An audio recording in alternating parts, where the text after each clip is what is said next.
Hi, I'm Kate Delaney, and I am so thrilled. I am here with Paula Bailey for this Author's Corner, and she's written some really cool books. I just want you to look at this. Take a look at Peaches and the 19 Cobras.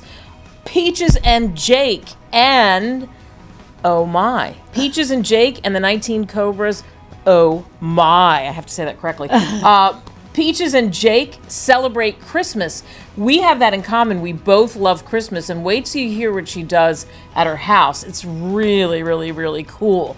So, welcome to Author's Corner. Well, thank you very much, Kate. I'm delighted to be here. So let's talk about your journey to writing the books, first of all. What made you decide your first one, the Peaches and 19 Cobras? What made you decide you were going to do that? That was a fluke. When COVID-19 came about in the pandemic, that's when I started thinking about, well, this is history. It really ought to be documented. I need to document this for the future, for future generations, and for me. And so I was 75 years old, had never written a thing in my life. Not one, not a poem, not a short story, nothing.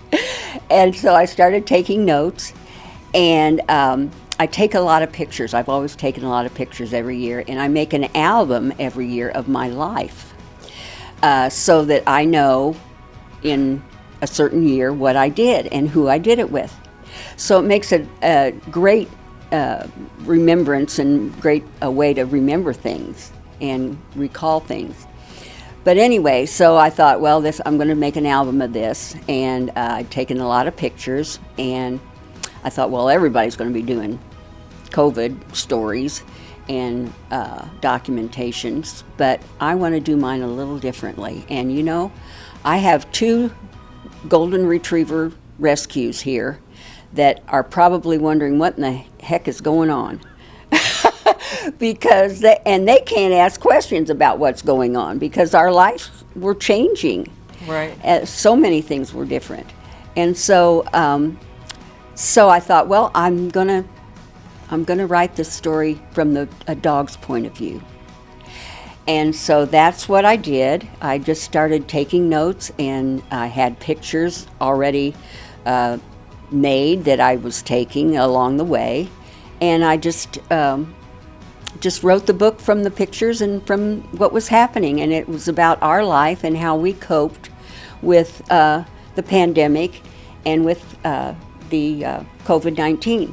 Now, Peaches, my dog that is telling the story in the books, she hears on TV that COVID-19 is 19 cobras. And so she and Jake decide to protect everyone from these 19 cobras. And so it takes a very serious time in our lives, a very serious subject, and makes it lighter. And I hope people get a chuckle or two out of the events in the book, because there are some funny events that take place. There are things that I did for people, because I started looking at my life when we were quarantined, and I thought, you know, I haven't seen some of my friends for a long, long time, and I really hope they're okay, and I want them to know that I care about them still. So I started making masks because we had to wear masks. And I had, from my husband's illness, we had some paper masks. And so I decided to make them a little fancy. So I went to Dollar Tree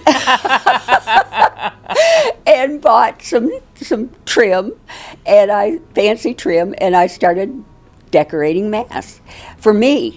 Well, then I decided, well, heck, I'm going to give some of these to some of my friends and let them know that I still care about them. And then I found these little ceramic angels, and I personalized the angels, and I said, sent them along with the mask to my friends.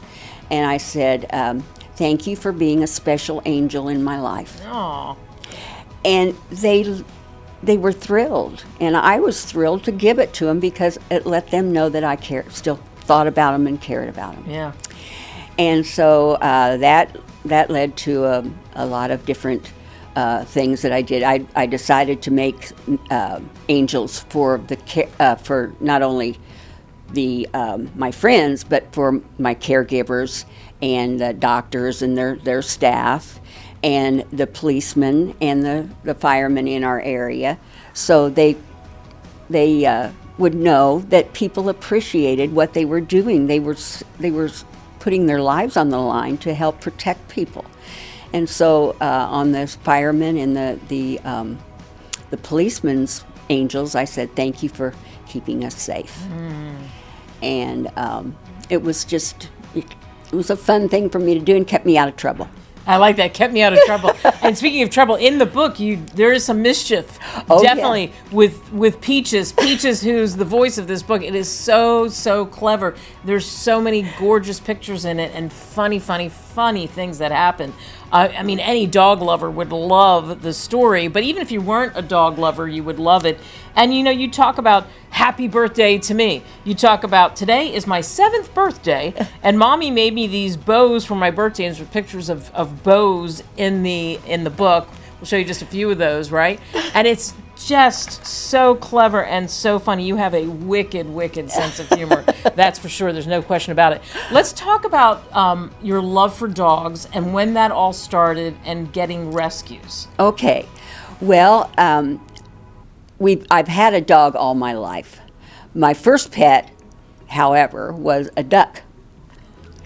And I got her when I was young from the Easter Bunny for Easter.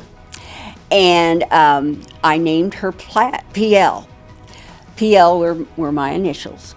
And my dad decided to call her Plaza because Plaza is PL is the prefix for the Plaza Exchange, telephone exchange at the time. And so Plaza stuck. It was Plaza. And we had her for several years. She got very tame. And I would go outside and call her, and she would run and fly into my arms. Wow. So I could catch her. Whoa. It was so great. But anyway, then after Plaza, it's always been dogs. And we've had family dogs for a long time. Then when my husband George and I were married, and we had built our home in Martinsville, Indiana, we decided to get a dog. We didn't have any dogs at the time, but there was one that needed a home, and he needed a special kind of home. He needed to be around adults. So our area was perfect for him, and he was a great dog. His name was Buck. And Buck was our dog. And then we decided to get another dog, and her name was Angel. And so we've had 2 dogs for a long time. Angel had puppies, and she had 7 puppies. Wow. Yeah. And we kept one. His name was Sammy. Mm-hmm. And Sammy was, to me, the cutest one. He just had this little personality about him. He was just real cute. And he was, and all of Angel's puppies were black. So she was a golden retriever, but all of her puppies were black. But Sammy was just so good. And Sammy was, when my husband had a heart attack, Sammy was born. And so Sammy was his companion. And he went everywhere with George. If George went to breakfast, he took Sammy with him and took him some breakfast out after he was done. If George went shopping or whatever, Sammy was with him. Wow. But anyway, so when my husband passed away, I decided I was living in Vero Beach.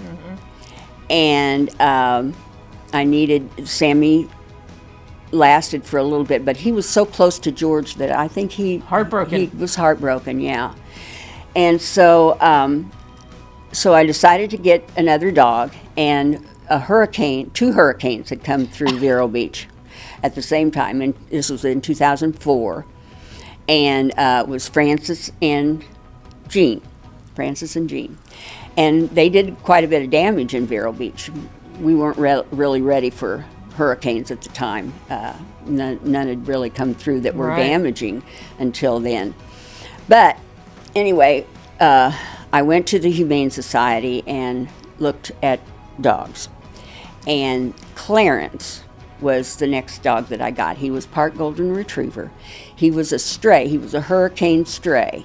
They found him on the street in one of the nearby towns. And so, but he had heartworms. So they had to keep him and treat him for heartworms until he was over those, and then I was able to take him home. And so while I was going in every day to see Clarence while he was at the Humane Society, they brought another dog in, and I saw them taking them over to the room where they were examining her because she had just gotten there. And so I asked about her, and they said, no, she just got here, and we're willing to, she needs a home. And I said, well, I'd like to take her. So I had 2 Golden Retriever dogs, both rescues, and they were just wonderful. They were wonderful dogs. And so then since then, ever since I've had the 2 dogs, and I just, if one dies, I get another one. With Golden Retrievers is too. Yeah. You like the breed, and they really work well with you. I do. And there's something too, and again, we're talking with Paula about her love for dogs, which obviously you can see with the books that I mentioned, right? And this is the follow-up, Peaches and Jake and 19 Cobras, oh my, and there's some funny stories in there too as well, and it's getting on the backside of COVID, which we were talking about, the 19 Cobras, and then of course the Christmas book too, which you can see, and we'll talk about that. But one of the things that's interesting is you've traveled to 49 states plus Canada. And when you were married to George Bailey, by the way, think George Bailey, It's a Wonderful Life. That is a very famous name. Oh, it is. And he's a great guy. He was a pilot, and that's how you met through work. You had an incredible career. Incredible. That led to that, which is great. I mean, it led to such a big life change. Yeah. You had this wonderful life together doing amazing things. Really did. And then sadly, he gets the heart transplant, but then it's for 10 years, which was great. But then he couldn't get the second one. He was waiting for the heart. So then you go to Vero, and as you were telling us the story with finding the dogs, adopting the dogs, which is wonderful. Anyone who has a big heart like that, as we know, it's a big problem. Oh, yeah.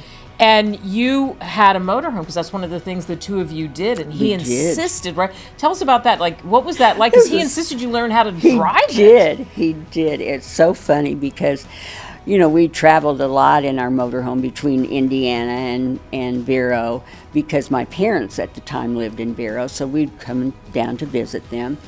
And he would just plan little vacations, traveling vacations for us all over the United States. But anyway, he wanted me to learn how to drive the big motorhome. It was like 40 feet long, and we towed a Jeep with it, so that's an extra 20 feet. So here you have this great big long thing, and he'd say, I really think you need to learn how to drive this. And I said, no, I don't think so. And he said, yeah, I really think you need to. You need to do this. And so he would drive down the road, and when he got to a place on the interstate that was straight, not much traffic, he'd pull over and he'd say, okay, you're driving now. And I'd say, no, I don't want to. Yes, you're driving. And so I said, okay. He said, I'll be right here with you. And he was right next to me. He said, just think long and wide. So I started driving our motorhome, and it was wonderful. I learned how to do it, and of course, some of the trips I had to get off the interstate and go get gas or whatever. Right, to maneuver. So I had got a lot of experience. But anyway, I think he was probably preparing me for later in life, Right. And But when he passed away, I wasn't ready I didn't ever feel comfortable driving the big motorhome and towing our car. So I wanted us to get a smaller version because I love traveling that way, and I could take my dogs with me and everything. So that's what I did. I traded our big motorhome in on one that I could drive and felt comfortable with. It was a 23-foot. So it went from 40 feet to 23 feet. And I towed my little car with it. So, and I decided that I wanted to do that type of thing. I wanted to drive it all over. And I wanted, on my bucket list, I wanted to go to all 49 continental United States. Wow. By myself with my 2 dogs. And it ended up that I not only completed that, but I went to all of the Canadian provinces too. But it was so much fun, and I learned so much. When I got my little new motorhome, I joined some clubs, RV clubs, so I could travel and learn some things with people. And I also went to several RV shows and joined some caravans that went to different places in the United States. So that was a great way for me to learn about RV travel and planning trips and things like that, because in the RV caravans, your trips are planned for you. You just meet the group somewhere, and then they travel through wherever you're going. And so I saw some wonderful, wonderful places and met some wonderful people all over the United States. Right. And they're still friends. I still am in touch with them. Yeah, we were talking off air, and we went to dinner. We had a great dinner, and we were talking about this traveling, because I like to travel too. I haven't done what you've done at all, but I said, what's your favorite place? But how do you pick a favorite place? Like the Grand Canyon, I mean, all the wonderful parks. You've been to all the amazing parks. And what's so cool, think about this, everybody who's watching us and listening to us, if you could see all the beautiful, amazing things that we have in this country, because the topography is so different from Sedona, Arizona to the Northeast to the Midwest. And I mean, there are some amazing parks. There really are. Every area that you go to has its own beauty. It has its history, it has its own beauty, and the United States is amazing. It's just amazing. I so agree. And what's really interesting, we go back to the wonderful dogs again, is you had to have dogs that could travel and could do that. Oh yeah, I have to be very picky when I choose my rescues, because they have to be good travelers. Right. And that would be a miserable trip if you had a dog that was sick or whatever, didn't like to travel. So anyways, they have to be good travelers. They have to get along with all types of people, all ages, because I meet strangers and new people all the time. And up in Maine, I have a cottage in Maine, and I spend my summers there. And so when we get there, some of the people in my complex rent their cottages. So there's a lot of new people coming in and out. So my dogs need to be able to adapt to that, and like people. So and they do. Oh, I mean, so it's interesting. You have this beautiful place in Maine because you're a water person too, right? So in Florida, you're in the water, on the water, and the same thing with Maine. And what's interesting is to go from Vero Beach all the way up to Maine, where your cottage is, it takes you 21 days. But the reason is because you love traveling with the motorhome, you stop along the way. I do. And I've just started, I started doing that a few years back, because I needed extra time to rest. And so I decided, I have some great places that I can visit. I love staying in state park campgrounds, because the dogs felt more comfortable there. Right. And so I decided to drive 3 hours a day and then spend 2 nights in a state park campground. And it worked out so wonderful, because the state parks were great. and they were very laid back.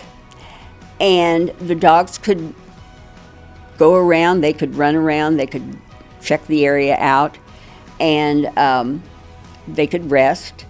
And I could rest and go see some friends or visit some of my friends and just see the area and enjoy it. Yeah, which is wonderful. That's a great way to see everything because you actually have time. Yeah. Versus not, I mean, there's beautiful hotels and resorts, but when you do that, there's so much you miss along the way. Oh, it is. A lot. So much you do. And miss it. yeah, and so it was just a wonderful way to see different parts of the country and to be able to travel. And You're not even going to tell us one favorite, Sedona. well, I loved Sedona. I loved Alaska, of course, with all the wilderness, and I in the it depends on the season too, because New Hampshire and Vermont in the fall with the colors. Oh my gosh, they're just gorgeous. Yeah, just the gorgeous. leaves. I've never seen the red so bright and vibrant, and the oranges and yellows. They're just so different than what I was used to. So yeah. The other really fun fact about you, I think, in your life is you love Christmas. I love do. Christmas too. So this is a beautiful cover, right? Peaches and Jake celebrate Christmas, and you can see both of them there. And it's interesting. I'll take the glare off so you can really, really see them. But it's so fun what they do for Christmas. What made you decide, because you're such a Christmas person, that I need to also write a book where we're talking about Christmas? Well, no, they actually the pictures that I took were taken a couple years before I wrote the book. But I've always given my dogs presents for Christmas, and because they're family.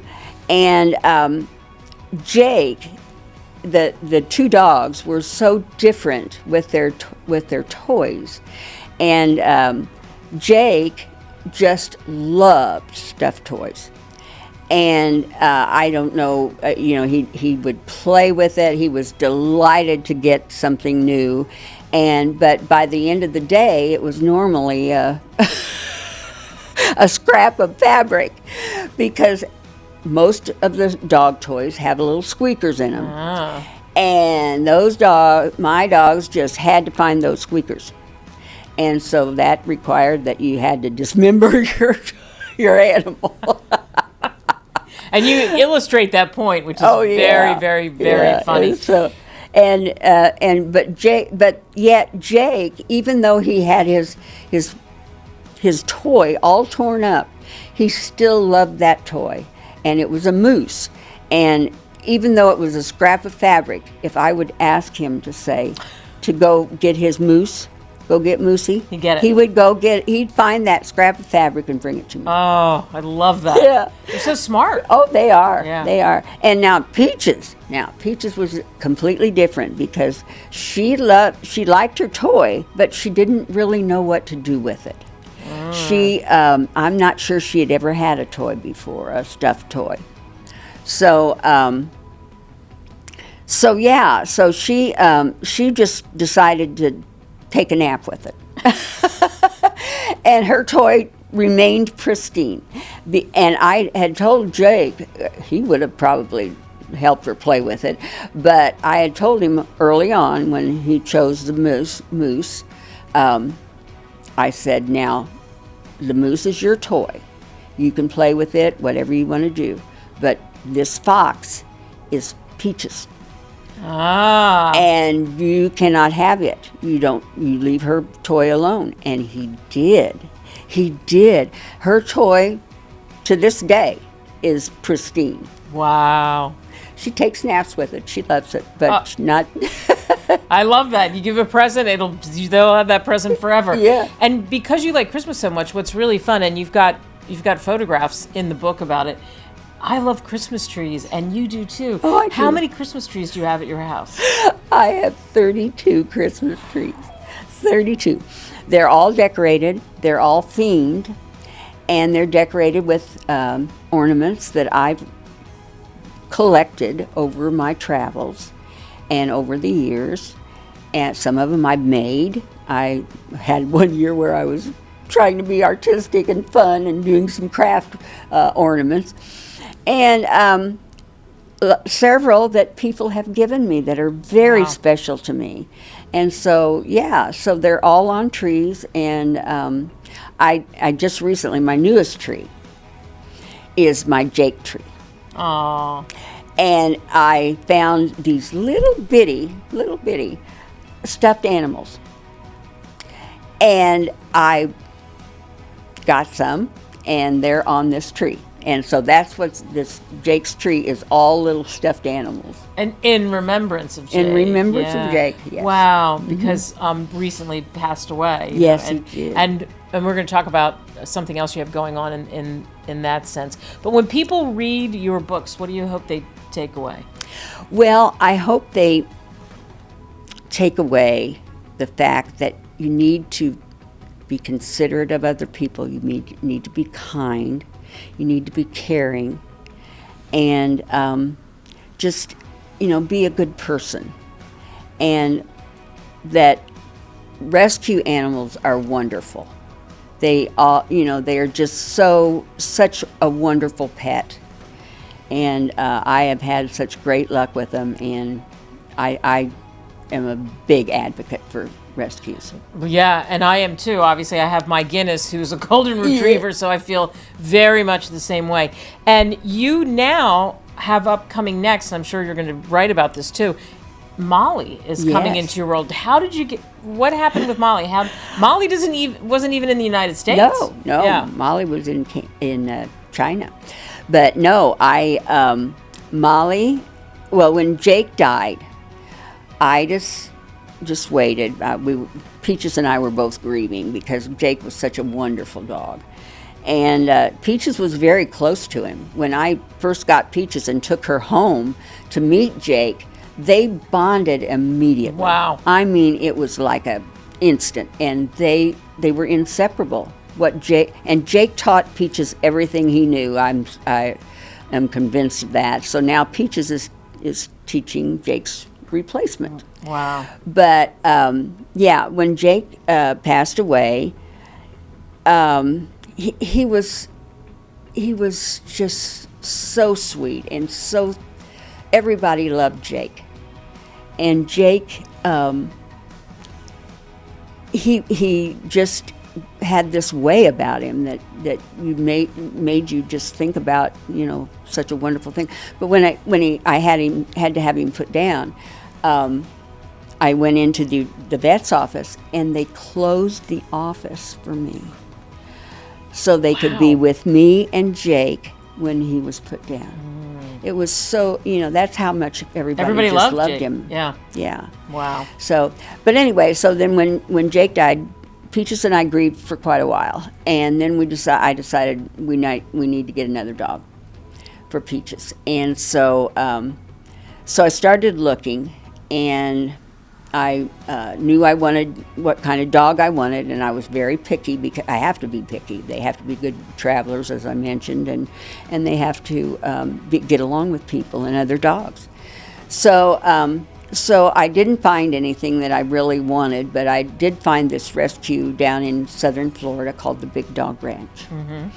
And they called me, and I looked at their site. They're a huge operation, and they didn't have any golden retrievers or park goldens or anything that I was really interested in at the time. But they told me, well, just kind of keep your eyes open and keep checking, because we get dogs in here all the time. And so I did. And one day, it wasn't too long after that, one day they called me and said, would you be interested in a dog from another country? And I said, well, if they meet my criteria, yes, I would, if they fit in my life. And so they said, well, we have some dogs from China that we brought over, we rescued, and we have some that I think might fit your needs. So I found out that they were working with a rescue in China to rescue several of their dogs because this rescue was very crowded. And so they, Big Dog Ranch sent a plane over to China to rescue these dogs, and they brought back 50 dogs. Wow. Yeah, 50 dogs. And my Molly, the dog that I adopted, was one of them. And I thought I was going to have to learn Chinese first when I first got her. Well, which could be true because commands and certain things. Yeah. And so when I first brought her home, she and Peaches got along just fine. Great. But when I first brought her home, I would take her outside and I'd say, "Go potty, Molly. Go potty, potty." She'd just sit down and look at me. And I did that for, 2 or 3 hours. I was in and out of the house, with her, right, trying to get her to go potty. Because I knew she had to go. Right. What do you do? Yeah. But anyway, so I thought, well, I think I'm going to have to learn what potty is in Chinese, how to say that, because she just... And was that what it was? No, well, no. It was. Adjusting. Adjusting to the new house. Actually, she needed just a way out. Right. And when I learned it was my fault. When I learned that she just needed to know where to go. Right. Then it was fine. Yeah. Wow. And so I'm sure we're going to see a future book. Well, maybe. Yeah, one's in the works. I don't have a lot of enough information on Molly yet. Mm-hmm. But it's getting there. I love it. Well, I think you're just a delight, and you can get all of these books, right? Amazon. Yeah, Amazon, Barnes and Noble. Mm-hmm. We start with, and I love the 19 Cobras. Oh. Peaches and the 19 Cobras. Peaches and Jake, 19 Cobras, oh my. And of course, the big Christmas one, which is beautiful. Peaches and Jake, and celebrate Christmas. Just wonderful, wonderful. I love it. Yeah, that book has won a lot of awards, and it is a great story. And like I said, the events happened a couple of years before I wrote the book, but they were just so funny. The events in the book are so funny, and it was the mischief that Jake has and the glee, the delight that he has that I was able to capture on camera when he gets his toy and what just that's like. What it's like. You can just see the expression on their face. And my dogs smile. I believe it because we see it in the pictures. Yeah, they do. And so they're happy dogs, and they're great to take pictures of because, they're smiling. Exactly. Well, you have a great smile, too, Paula. Thank you so much for coming on Well, Author's Corner. thank you. I love it. It's wonderful.